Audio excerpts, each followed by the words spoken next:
소귀의 경읽기라는 속담이 있습니다. 원래는 이게 이제 우리 속담이 아니고 우리가 흔히 알고 있는 사자성어 우이독경의 한글 풀이라고 할 수 있습니다. 말 그대로 소의 귀에 대고 어려운 경전을 읽어주는 것입니다. 그냥 쉽게 생각하시면 될 것 같습니다. 많은 경전들이 있지만 소의 귀에 대고 우리가 가지고 있는 이 성경을 읽어준다고 생각하면 그 소가 이 성경에서 얘기하는 예수 그리스도를 깨달을 수 있겠습니까? 어려울 것입니다. 소의 귀에 대고 우리가 아무리 열심히 읽어준다 하여도 그 노력은 다 수포로 돌아갈 것입니다. 그래서 흔히 이 우이독경이라는 표현은 아무리 말해도 소용이 없는 상황, 그러한 사람을 가리킬 때에 우리가 사용하는 표현입니다. 그런데 수많은 동물들이 있습니다. 우리가 집에서 너무나 사랑스럽게 키우고 있는 개에게 성경을 읽어주면 개는 깨달을 수 있을까요? 어려울 것입니다. 그런데 왜 오늘 우리는 소 귀의 경읽기라고 소에 대해서만 그렇게 이야기하고 있겠습니까? 다른 동물들도 다 마찬가지지만 특별히 소가 가지고 있는 그 이미지 때문입니다. 소는 우직한 이미지를 가지고 있습니다. 고집이 센 사람을 일컬어서 우리가 황소고집이라고 말합니다. 그런 것처럼 소는 한번 자기가 그것이 옳다라고 생각하면 그것을 쉽게 굽히지 않는 우직한 성격을 갖고 있습니다. 이렇게 볼 때 오늘 이 우이독경이라는 표현은 단순히 말귀를 못 알아듣는 사람이나 어떤 상황에 쓰는 표현이라기보다는 아무리 주변에서 말을 하여도 자신이 이미 가지고 있는 그 견해, 생각, 그 편견, 그 고집 때문에 아무 말도 수용하지 못하는 그러한 상황, 그러한 사람을 가리키는 표현일 것입니다. 오늘 우리가 함께 읽었던 이 유다 백성들을 향한 하나님의 마음이 바로 이런 마음 아니겠습니까? 지난주 우리는 세상의 그 무엇과도 비교할 수 없는 하나님, 세상의 그 어떤 지혜로도 명철로도 비교할 수 없는 그 자체가 지혜이시고 그 자체가 최고의 명철이신 하나님, 세상의 그 어떤 우상과도 우리의 눈을 휘둥그레지게 하고 세상의 많은 사람들이 의지하는 그 어떤 이방의 신과도 감히 비교할 수 없는 모든 열방을 친히 주관하시고 다스리시는 하나님에 대해서 살펴보았습니다. 하나님은 왜 그것을 말하고 있습니까? 너희를 위로하고 너희를 회복하는 그 하나님이 바로 이런 하나님이다라고 말하기 위함입니다. 그런데 본문 27절 말씀 보시면 유다 백성들은 여전히 이 하나님의 위로의 소리를 받아들이지 못하고 있습니다. 27절 이렇게 이야기하고 있습니다. 야곱아 어찌하여 내가 말하며 이스라엘아 내가 이르기를 내 길은 여호와께 숨겨졌으며 내 송사는 내 하나님에게서 벗어난다 하느냐. 어렵게 써 있지만 이런 것입니다. 하나님이 이사야 40장 안에서 유다 백성에게 이야기했던 것은 무엇입니까? 너희가 바벨론으로부터 멸망당할 것이지만 나는 너희를 분명히 회복할 것이다. 나는 너희에게 위로의 소리를 들려줄 것이고 그날에 다시는 너희는 나를 떠나지 않을 것이다. 그런데 그러한 그 음성을 듣고 그 소리를 듣고 그 하나님이 어떤 분인지까지 하나님께서 친히 말씀하셨음에도 오늘 야곱, 이 유다 백성들은 무엇이라고 말하고 있습니까? 하나님이 바벨론에게 유다를 내어주시는 것이 하나님 앞에 자신들이 죄 지었고 그 죄가 하나님 앞에 용서받지 못했기 때문이다라고 생각하고 있습니다. 심판 뒤에 있는 회복을 바라보지 못하고 있습니다. 왜냐하면 멸망이라는 그 참상 자체가 이들의 마음을 사로잡고 있기 때문에 하나님께서 이들에게 그 뒤에 있을 회복의 소리를 들려주셔도 소귀의 경읽기처럼 그들이 가지고 있는 그 편견, 하나님이 어떻게 우리를 일찍이 택했고 우리를 다른 어떤 백성들보다 더 많이 사랑하셨고 그들이 생각하기에는 이방의 민족들, 바벨론의 민족들은 하나님의 심판날에 불쏘시개로 쓰임받아야 되는데 하나님이 어떻게 택함받은 우리 이스라엘 유다를 그들에게 내어주실 수 있을까? 이들이 생각했던 하나님은 자신들을 택하시고 자신들을 다른 어떤 민족보다 우월하게 여기시는 하나님인데 그 생각이 그 견해를 그 편견을 가지고 있기 때문에 하나님께서 멸망이 있은 후에 다시 회복시키시겠다는 말씀을 할 때에 그 음성이 받아들여지지 않는 것입니다. 참 어리석지 않습니까? 우리가 40장 말씀을 통해서 40장을 3번에 걸쳐서 지금 보고 있는데, 하나님께서 이스라엘 백성들 유다를 향해서 위로의 소리를 들으라고 말합니다. 푸른 마르고 꽃은 시드나 하나님의 말씀은 영영이 서리라고 말하면서 이 세상에 있는 모든 것들은 결국에는 흥망성쇠가 있다. 하지만 나 여호와는, 너희가 믿는 나 여호와 하나님은 이 세상을 다 주관하기 때문에 그들의 흥망성쇠를 내가 붙잡고 있다. 내가 너희를 내어줄 수도 있지만 내가 너희를 다시 일으킬 수도 있다라고 말하였습니다.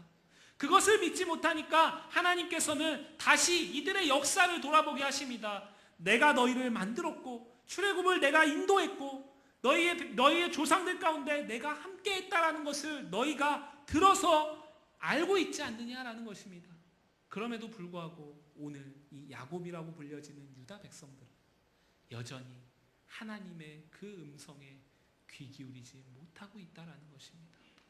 오늘 27절 말씀은 그것을 이야기하고 있습니다. 그런데 하나님의 그 사랑, 흔히 우리가 말하는 측량할 수 없는 그 사랑이 얼마나 큰 것인지를 우리는 오늘 본문을 통해 다시 한번 깨닫게 됩니다. 하나님께서 수차례 이야기하셨고 수차례 권면하셨지만 여전히 하나님, 우리가 멸망당하는 것 자체가 말이 안 되지 않습니까?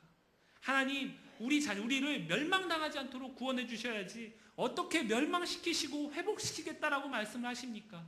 하나님, 우리가 어떻게 저들보다 못합니까? 그렇게 말하고 있는 이 유다 백성들을 향해서 하나님은 포기하지 않으십니다. 하나님은 28절부터 31절까지의 말씀을 통해서 다시 한번 말씀하십니다. 너는 알지 못하였느냐? 너는 듣지 못하였느냐? 우리가 이미 살펴봤던 12절부터 26절까지의 말씀 가운데 나타난 하나님이 어떤 분이신지 이들은 알고 있습니다. 이들은 들었습니다. 하지만 너희는 왜 그것을 알고 듣고 그것을 행할 나 여호와를 믿지 못하느냐라고 말하는 것입니다. 나는 영원하다라고 말합니다. 나 여호와는 영원하고 스스로 존재하는 분이기 때문에 세상의 그 어떤 것에 종속되지 않고 세상의 모든 것들이 다 사라질 때에도 감히 나 여호와를 세상의 그 어떤 것들이 함부로 없애거나 함부로 여길 수 없게 하는 그런 하나님이라고 말하고 있습니다. 이 하나님은 땅끝까지 모든 만물을 창조하신 하나님이시고 무엇보다 오늘 본문에서 강조하고 있는 피곤하지 아니하시고 곤비하지 아니하시는 명철이 한이 없으시는 능력의 하나님이라고 다시 한번 말하고 있습니다. 오늘 28절과 29절, 30절, 31절 말씀을 보시면 우리가 가진 한글 성경에서도 이 한글 개역 성경에서도 곤비, 피곤이라는 단어가 계속해서 반복되고 있습니다. 흔히 우리가 피곤, 곤비 이것은 어떤 때 사용합니까? 우리가 육체가 지쳐서 연약해서 주저앉았을 때 사용합니다. 어제 다들 대청소를 하셨을 텐데 제가 심한 일을 하진 않았지만 어제 집에 돌아갔는데 많이 피곤하더라고요. 그럴 때 우리가 피곤, 곤비 이런 단어를 사용합니다. 근데 오늘 표현은 단지 우리에게 그런 육적인 피곤과 곤비, 우리가 일을 해서 우리가 수고해서 우리의 심신이 지쳐버리는 피곤과 곤비 그것만을 이야기하는 것이 아닙니다. 이 피곤과 곤비라는 것은 무엇이냐면 우리가 이 의미를 이해하기 위해서 다른 본문을 좀 볼 필요가 있는데 그 본문은 무엇이냐면 이 피곤하다, 이 곤비하다라는 것이 예레미야 애가에서는 기진하다라는 단어로 사용되고 있습니다. 예레미야 애가가 무슨 내용입니까? 바벨론의 멸망 가운데 예레미야가 그 멸망을 선포할 수밖에 없는 예레미야가 하나님 앞에 슬픔의 노래를 올려드리는 것입니다. 5장밖에 되지 않고 성경에 있는지도 모르는 이 예레미야 애가 이 5장 5절 말씀에서 기진하다라는 단어가 곤비하다라는 단어와 같습니다. 애가에서 예레미야가 기진한 이유는 무엇이냐면 그것은 바벨론으로부터 받게 될 치욕 때문입니다. 그로 인한 황폐와 폐허의 삶 때문입니다. 우리가 잠시 수고하고 잠시 노력하고 일하고 난 다음에 곤비하고 피곤함은 자고 일어나면 회복되는 것입니다. 좋은 음식 먹으면 회복되는 것입니다. 하지만 오늘 말씀에서 이야기하는 이 곤비와 피곤함은 단지 잠깐 자고 일어나서 회복되는 피로가 아니라 숨조차 쉴 수 없는 극한의 상태를 말하는 것입니다. 그것을 오늘 피곤과 곤비함이다라고 말합니다. 그렇기 때문에 오늘 이것은 유다 백성이기도 하지만 유다 나라 자체의 모습이기도 합니다. 지금 유다는 어떤 상황입니까? 하나님께서 너희의 패역함 때문에 내가 바벨론에게 너희를 내어주겠다라고 말씀하셨습니다. 이제 이들은 하나님의 심판, 그 멸망을 기다릴 수밖에 없습니다. 이들이 스스로 이 심판을 돌이킬 수 있는 방법이 없습니다. 이들이 스스로의 노력과 의지로서 이 하나님의 작정하신 뜻을 변개할 수 있는, 바꿀 수 있는 방법이 없다라는 것입니다. 이들은 지금 하나님이 그대로 말씀하신 대로 이루시면 가만히 앉아서 멸망을 당할 수밖에 없는 그러한 곤비하고 피곤한 상황입니다. 그러한 자들을 향해서, 그러한 유다 백성과 유다를 향해서 하나님께서 무엇을 말하고 있습니까? 나는 피곤하지 않다. 나는 곤비하지 않다. 나는 세상에 있는 어떤 피조물과 같이, 세상에 있는 어떤 열방과 같이 피곤하거나 곤비하지 않다. 나는 한이 없다. 능력이 한이 없고 힘이 끝이 없다라고 말하고 있습니다. 그러면서 29절 말씀에서 무엇이라고 말합니까? 피곤한 자에게는 능력을 주시며 무능한 자에게는 힘을 더하신다라고 말합니다. 피곤한 유다에게 능력을 주시는 분이 하나님뿐이다라는 것입니다. 곤비한 유다에게 힘을 더할 수 있는 분이 하나님뿐이다라는 것입니다.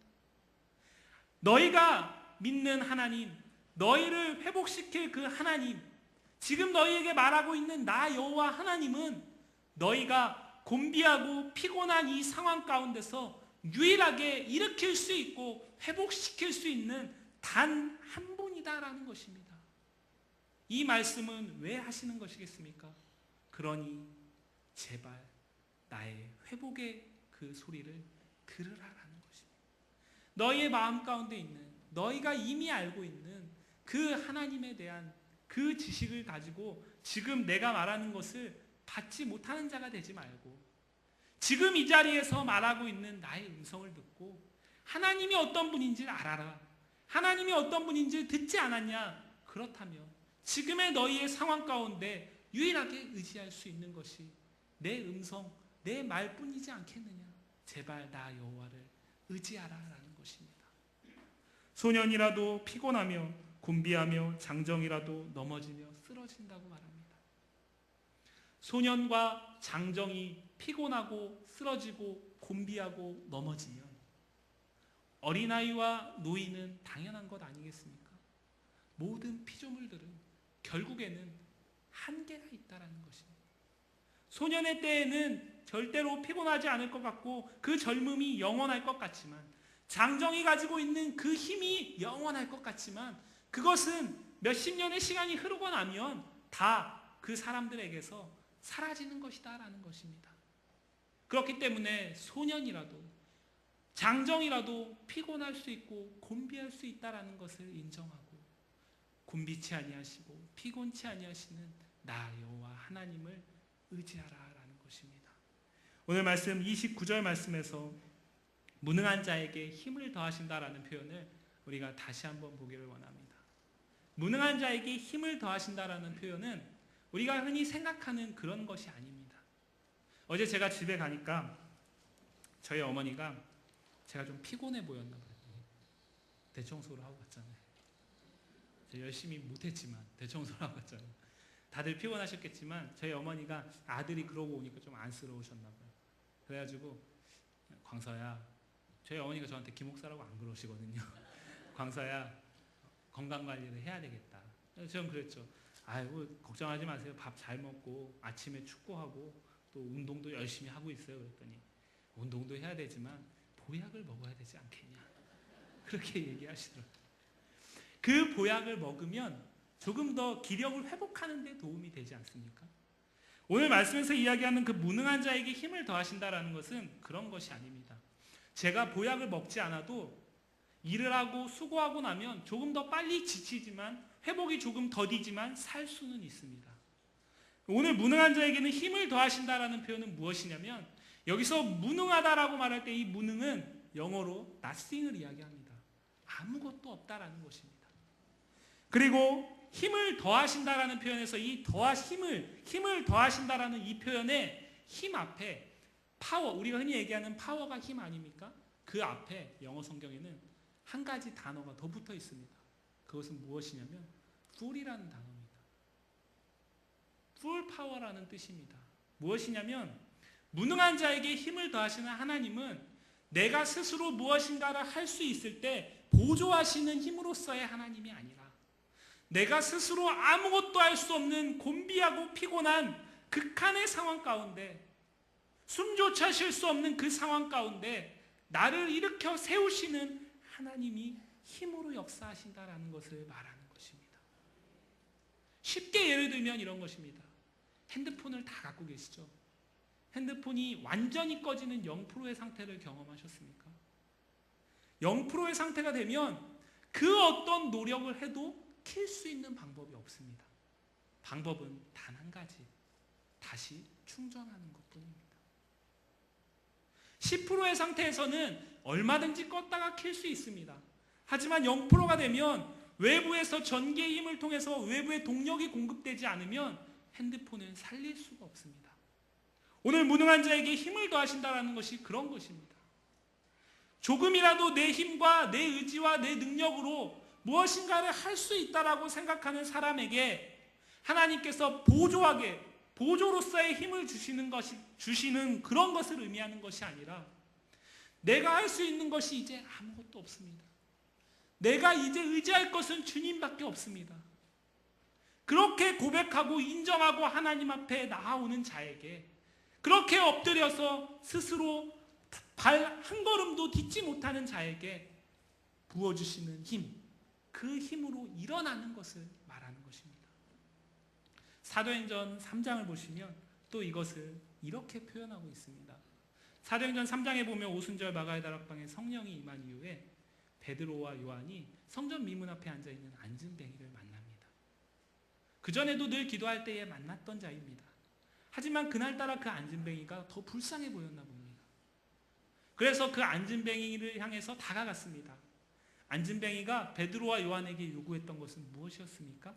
쉽게 얘기하면 한 푼이었습니다. 한 푼만 줍시오. 이거였습니다. 그를 향해서 베드로가 무엇이라고 말했습니까? 금과 은은 네가 원하는 금과 은은 내게 없거니와 주 예수 그리스도의 이름으로 말하노니 일어나 걸어라. 그 말 한 이후에 성경이 무엇이라고 말합니까?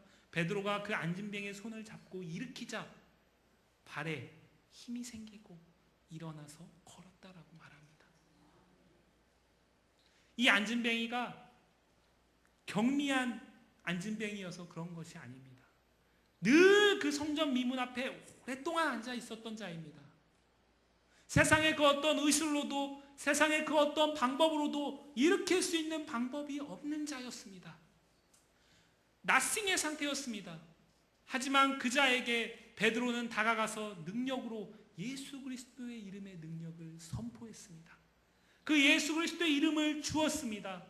그때에 하나님께서는 그 안진뱅이를 일으키셨습니다. 이것이 무능한 자에게 힘을 더하시는 것입니다. 오늘 유다가 하나님을 의지해야 할 이유가 분명합니다. 이대로 있으면 망할 수밖에 없으니까. 그 망하는 것을 볼 수밖에 없으니까. 그 망함 가운데서 어려움과 핍박과 환난이 찾아올 것을 분명히 알기 때문에 황폐와 폐허의 참상을 알기 때문에 하나님을 의지할 수밖에 없습니다. 하나님은 이것을 다시 한번 말하고 있는 것입니다.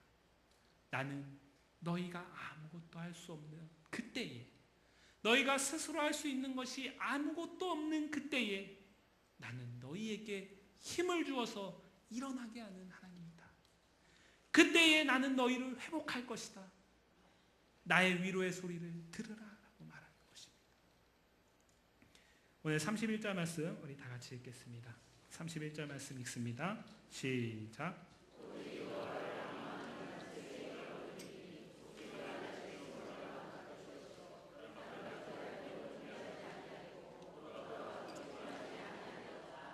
아멘. 이 31절 말씀 우리가 너무 사랑하는 말씀이죠. 가정에 가면 붙어있는 가정들도 많고 또 이렇게 신방을 하다 보니까 이 말씀을 사랑하시는 분들이 많으시더라고요. 이 31절 말씀 보시면은 보기만 해도 참 그림 자체가 은혜가 되지 않습니까? 하나님께서 주시는 새 힘, 그 새 힘을 얻은 자는 독수리와 같이 날래게 비상해서 다른 박질하고 뛰고 걸어도 날라도 곤비하고 피곤하지 않다라고 말합니다. 세상이 줄 수 없는 그 힘을 이야기하고 있습니다. 분명 그것을 이야기하는 것이 맞습니다. 하지만 오늘 이 31절 말씀은 우리에게 그 이상의 의미를 주고 있습니다. 오늘 말씀에서 앙망하다라는 이 표현, 이 뜻은 국어사전을 제가 찾아보니까 이렇게 두 가지로 설명되고 있습니다. 자기의 요구나 희망이 실현되기를 우러러 바란다. 존경하는 마음으로 우러러 본다. 이 두 가지로 설명하고 있습니다. 오늘 한글 성경에 기록되어 있는 이 앙망하다라는 뜻과 굳이 찾자면 전자의 의미와 가까워 보입니다. 하지만 이 본문에 나와 있는 이 앙망하다, 히브리어로 카와라는 이 단어의 뜻은 분명하게 국어사전에선 설명하지 못하고 있습니다. 히브리어 이 카와라는 단어는 오늘 이 이사야 40장뿐만 아니라 구약성경의 다른 곳에서 사용되고 있는데 욥기 31장 9절 말씀에서는 밤이 광명을 바라는 것과 같은 기다림, 그것을 설명할 때 쓰이고 있습니다. 욥기 7장 2절에서는 우리가 좀 더 이해하기가 쉽게 설명하고 있습니다. 품꾼이, 일꾼이 그 삭슬 받기를 기다리는 마음, 그것을 표현할 때 사용하고 있습니다. 시편 130편 5절과 6절 말씀에서는 우리 남자 성도들이 아마 가슴 깊이 다가오실 것 같은데요. 파수꾼이 새날이 밝기를 기다리는 마음, 그 마음으로 기다린다라는 표현을 할 때 이 카와라는 단어가 사용되고 있습니다. 이 앙망하다라는 뜻은 무엇이냐면 기다린다라는 뜻입니다. 기다린다라는 뜻입니다. 하나님께서 새 힘을 주실 것을 믿고 기다린다라는 뜻입니다. 오늘 유다가 그 하나님께서 주실 새 힘, 그 회복의 소리를 믿지 못하고 있습니다. 그렇기 때문에 기다릴 수도 없는 것입니다. 이런 유다를 향해서, 유다 백성들을 향해서 하나님은 오직 여호와를 앙망하는 자는, 오직 여호와가 새 힘을 주실 것을, 무능한 자에게 힘을 더하실 것을, 피곤하고 곤비하지 아니하시고 명철이 한이 없으시다라는 그 사실을 믿고 기다리는 자는 약속대로 새 힘을 얻을 것이다 라고 말하고 있는 것입니다. 그런데 이 앙망하다라는 단어는, 이 카와라는 단어는 단순히 기다리다라는 뜻만 갖고 있지 않습니다. 우리가 예레미야 14장 22절 말씀에서 이 단어를 또 발견할 수 있는데 거기에서는 어떻게 이 단어가 사용되고 있냐면 엘리야가 바알 선지자와 싸우기 전에 그 땅에 3년 6개월 동안 비가 오지 않았습니다. 비가 오지 않는 그 땅과 땅에 사는 사람들이 비를 어떤 마음으로 기다리겠습니까? 와도 그만, 안 와도 그만? 그렇지 않을 것입니다. 그 땅에 내리는 비는 말 그대로 생명수입니다. 무엇입니까? 이 앙망하다라는 뜻은 그 기다림 가운데 환난과 어려움과 역경이 있을지라도 하나님을 온전히 붙잡고 기다리는 것을 말하는 것입니다. 견딤으로 기다리고 인내함으로 기다리는 것을 말하는 것입니다. 오늘 유다에게 이 말씀은 무슨 의미입니까? 너희는 70년 동안 바벨론에게 포로 생활을 할 것이다. 너희가 기대하는 그 멸망을 피하는 것은 없을 것이다. 하지만 그 가운데서, 그 황폐한 가운데, 그 핍박 가운데, 환난 가운데, 염려 가운데, 학대 가운데 인내하고 오직 여호와 너희를 회복하실 그 하나님을 기다리는 자는 내가 다시 일으킬 것이다 라고 말하는 것입니다. 오늘 여호와를 앙망하는 자는 바로 그것을 말하는 것입니다. 하나님 기다려보고 아니면 딴 신을 의지하고 이런 것이 아니라 오직 하나님 외에 나에게 구원이 되실 분, 나에게 나를 회복시키시고 나를 살게 하실 분은 하나님 외에 다른 어떤 분도 없다라는 사실을 믿고 의지하고 그 하나님이 일하실 때까지 참고 또 참고 참으며 기다리는 사람을 말하는 것입니다. 그러한 자에게 하나님께서 새 힘을 부어주신다라고 오늘 31절 말씀은 말하고 있습니다. 또 한 가지는 오늘 말씀에서 설교 서두에 말씀드렸듯이 우리가 꼭 소가 아니고 개에게 성경을 읽어줘도 이해하지 못하는데 굳이 소를 이야기하는 이유가 있다라고 말씀드렸습니다. 오늘 말씀에서 굳이 활기차고 날래고 어떤 새로운 힘을 회복한 비상, 활력 있는 모습을 표현하기에 꼭 독수리를 사용할 필요는 없습니다. 그런데 오늘 31절 말씀은 독수리를 사용하고 있습니다. 거기에 뜻이 있습니다.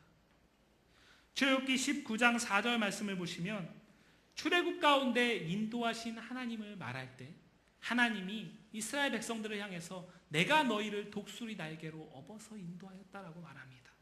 신명기 32장 11절 말씀 역시 그 출애굽을 인도하신 유일하신 하나님을 스스로 독수리로 비유하고 있습니다.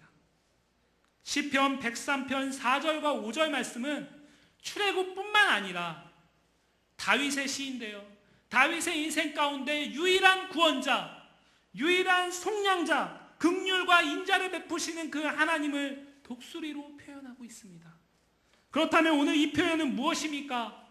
하나님께서 주시는 힘을 가지고 자빠지고 넘어져 있는 자가 유다가 새롭게 일어나는 것, 그것만을 말하는 것이 아닙니다. 그렇게 일어나게 할 뿐만 아니라 하나님께서 그들의 이후의 삶을 책임지시겠다라는 뜻입니다. 출애굽한 이스라엘 백성들을 인도하셔서 가나안으로 인도하신 것처럼 우리를 예수 그리스도의 은혜 가운데 믿게 하시고 구원으로 인도하신 것처럼 오늘 유다 백성들에게도 너희가 나 여호와를 앙망하면 나를 믿고 참고 또 참고 기다리면 내가 너희에게 새 힘을 줘서 그 절망 가운데 일어나게 할 것이고 그 이후에는 내가 너희를 친히 인도하겠다라고 말하는 것입니다. 그런데 생각해 보시기 바랍니다. 하나님께서 이스라엘 백성들을 친히 인도하시지 않은 적이 있으십니까? 그런 적이 없습니다. 이것은 무엇이냐면 하나님께서 새 힘을 부어주실 때에 여호와를 앙망하는 자에게 새 힘을 부어주실 때에 그 이후에는 그 새 힘을 힘입어서 사는 자, 그 유다의 백성들은 그러한 사람들은 하나님의 인도하심을 인정하게 된다는 것입니다. 하나님의 인도하심을 인정하는 자, 하나님께서 부어주시는 새 힘을 가지고 내가 오늘도 산다라는 것을 믿는 자, 그 자는 곤비하지만 나는 곤비하지만 하나님은 곤비하지 아니하시니 쓰러지지 않습니다. 나는 피곤할 수 있지만 하나님은 피곤하지 않으시니 넘어지지 않습니다. 그것을 이야기하고 있는 것입니다. 이 표현을 신약 성경에서 사도 바울은 이렇게 말합니다. 고린도후서 5장 17절 말씀을 보시면 그런즉 누구든지 그리스도 안에 있으면 새로운 피조물이라 이전 것은 지나갔으니 보라 새 것이 되었도다. 이 자리에 있는 우리 모두가 새로운 피조물 된 줄 믿습니다. 그런데 고린도후서 5장 17절 말씀에서 새로운 피조물이 되기 위해서는 조건이 있습니다. 그것은 무엇입니까? 주 안에 있을 때, 주 안에 있을 때. 주 안에 있다라는 것을 사도 바울은 갈라디아서 2장 20절에서 이렇게 말합니다. 그리스도와의 신비적 연합을 통해서 설명합니다. 이제는 내가 사는 것이 아니라 내 안에 그리스도께서 사는 것이다. 살아도 내가 사는 것이 아니고 내 안에 그리스도께서 사는 것이고 죽어도 내가 죽는 것이 아니고 내 안에 그리스도께서 죽는 것이다. 그렇기 때문에 나는 사나 죽으나 주님의 것이다 라고 말합니다. 요한복음 15장에서는 이것을 포도나무와 가지의 비유로 말하고 있습니다. 무엇입니까? 포도나무이신 예수 그리스도에게 가지가 접붙어 있지 않으면 그 가지는 스스로 어떠한 열매도 맺을 수 없습니다. 포도나무이신 예수 그리스도에게 온전히 접붙어 있는 가지여야만 예수 그리스도로 인해서 예수 그리스도가 원하는 열매를 맺을 수 있습니다. 주 안에 있다라는 것은 그런 것입니다. 우리가 예수 그리스도를 믿는다면 우리는 예수 그리스도 안에서 새로운 피조물 되었습니다. 그렇다면 우리는 곤비할 수 있지만 내 안에 계신 예수 그리스도께서는 곤비하지 않기 때문에 우리는 곤비하지 않습니다. 내 안에 있는 예수 그리스도께서는 피곤하지 않기 때문에 우리는 피곤하지 않습니다. 나의 힘과 나의 능력과 나의 의지로 살려고 했던 그 수없이 많은 예수 그리스도를 믿기 전에 그 삶에서는 곤고가 있고 절망이 있고 낙담이 있고 그 가운데 일어설 수 없는 일들이 있지만 예수 그리스도를 믿은 이후에 새로운 피조물이 된 이후에는 내가 사는 것이 아니라 내 안에 계신 예수 그리스도께서 사는 것이기 때문에 그 예수 그리스도가 힘이 능히 명철이 한이 없으시는 분이시기 때문에 그 예수 그리스도 안에 거하기만 하면 우리는 예수 그리스도의 이끄시는 대로 예수 그리스도가 원하시는 대로 하나님의 뜻을 이루는 삶을 살 수 있게 되는 것입니다. 그렇기 때문에 성경은, 기독교는 인간의 의지와 공로를 이야기하지 않는 것입니다.